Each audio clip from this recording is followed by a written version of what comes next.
Good morning बच्चों, कैसे हैं आप लोग।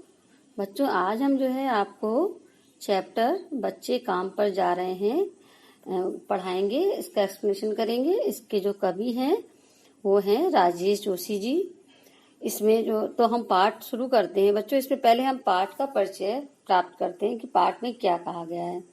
तो बच्चों यहाँ पर बच्चों से जो है बचपन छीन लिए जाने की पीड़ा को कवि ने अपने शब्दों में व्यक्त किया है।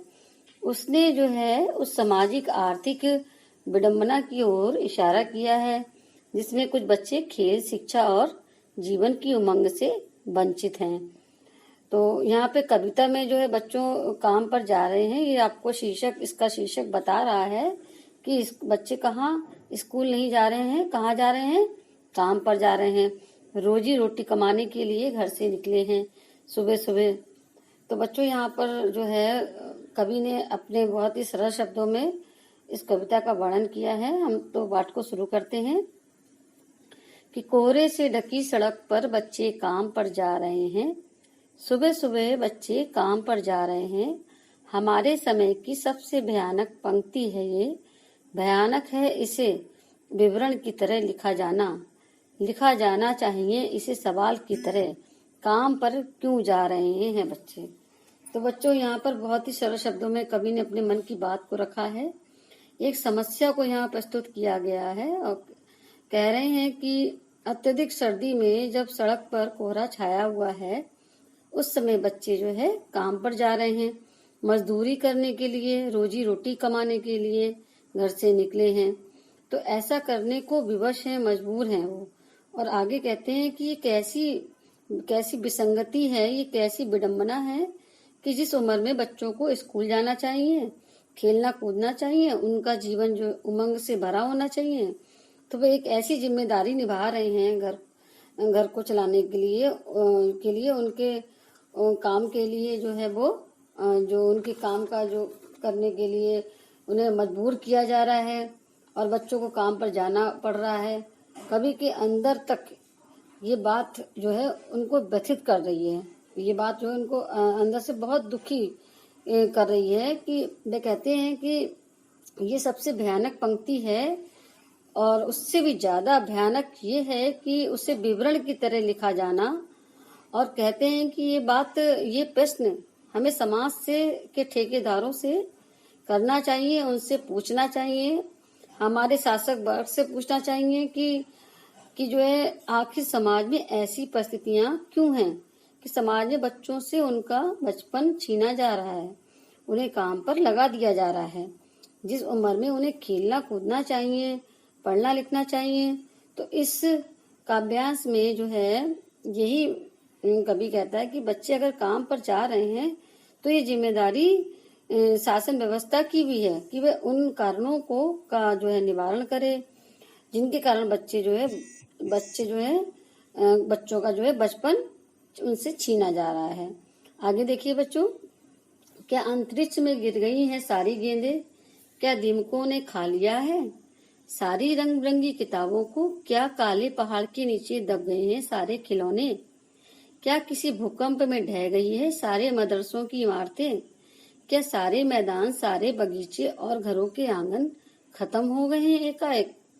तो बच्चों इस काव्यांश में कवि कह रहा है कि बच्चों को काम करते हुए जाता हुआ देख कवि बहुत ही ज्यादा दुखी है। वह पूछ रहा है कि बच्चों को काम पर क्यों जाना पड़ रहा है।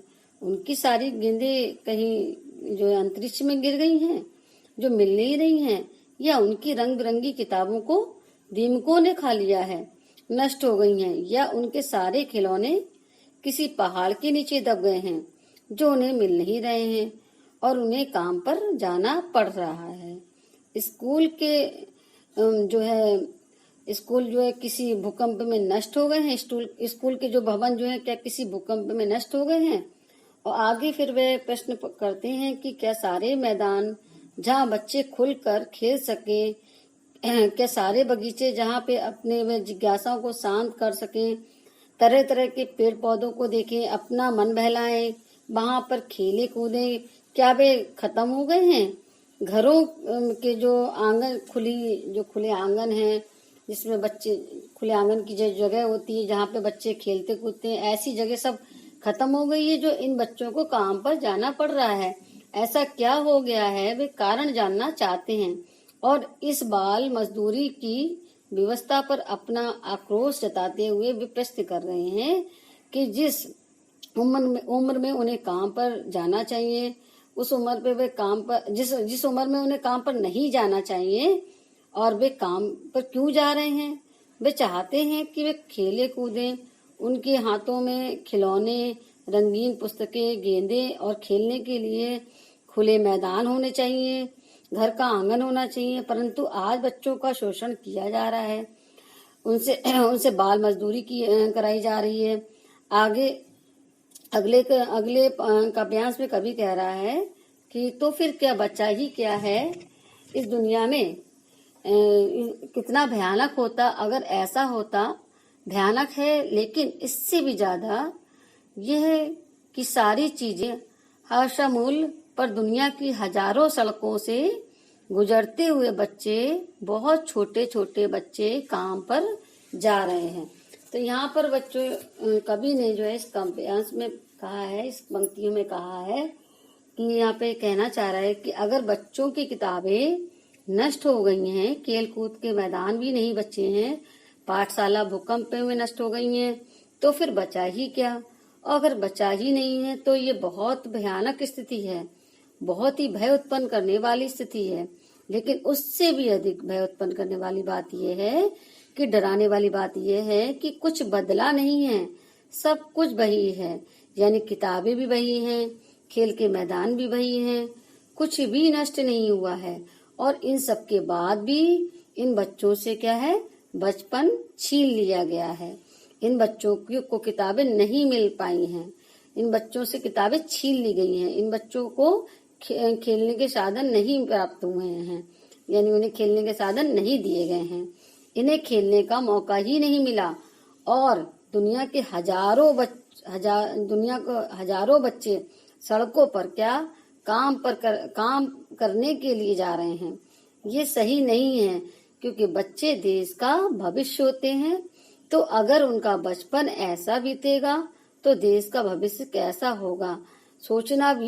ऐसा सोचना भी जो है मन को बहुत डरा देता है। तो बच्चों आज ये इस चैप्टर का आपका एक्सप्लेन कंप्लीट हो गया है। अगर फिर भी आपको कुछ समझ में ना आया हो तो मैं आपको दोबारा से एक्सप्लेन कर दूंगी। थैंक यू बच्चों।